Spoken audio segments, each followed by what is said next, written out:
તો ફ્રેન્ડ્સ આજે આપણે બનાવીએ છીએ સાબુદાણાની ખીચડી।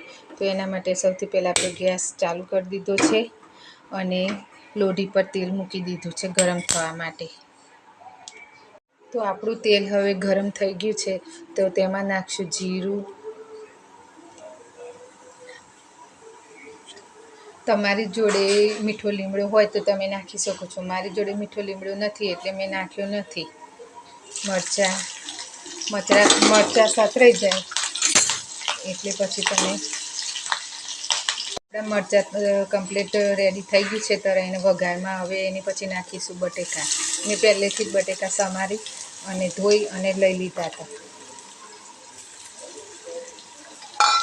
બટેકા નાખી અને બટેકા ચડે ત્યાં સુધી આપણે હલાવતા રહીશું, નહીંતર બટેકા અંદર ચોંટી જાય છે। તો હવે ફ્રેન્ડ્સ બટેકા ચડી ગયા છે, એમાં નાખીશું હળદર નાખી અને મિક્સ કરી દઈએ।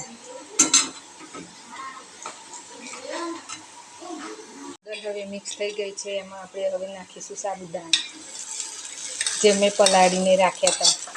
3-4 કલાક પહેલાં મેં સાબુદાણા પલાળીને રાખ્યા હતા। બધા સાબુદાણા મસાલામાં મિક્સ કરી દઈએ।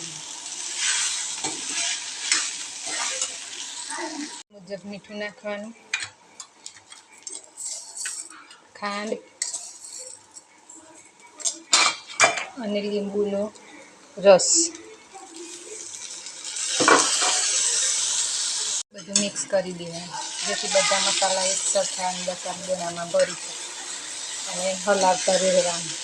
સાબુદાણા થોડા ચડ્યા હોય એ રીતના લાગે ત્યાં સુધી હલાવતા રહેવું। નાખ્યા છે હું નાખું છું તેમાં સિંગદાણાને શેકી અને એ ખાંડનીમાં ખડી અને પછી નાખું છું।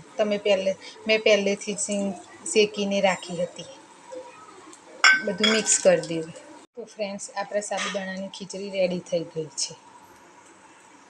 ફ્રેન્ડ્સ કેટલી સુંદર મજાની સાબુદાણા ખીચડી બનાવીને રેડી થઈ ગઈ છે। જો તમને મારી આ સાબુદાણાની ખીચડી બનાવવાની રેસીપી સારી લાગી હોય તો લાઈક કરજો, કમેન્ટ કરજો, અને જેને સબસ્ક્રાઈબ ના કરી હોય તે સબસ્ક્રાઈબ પણ કરી દેજો।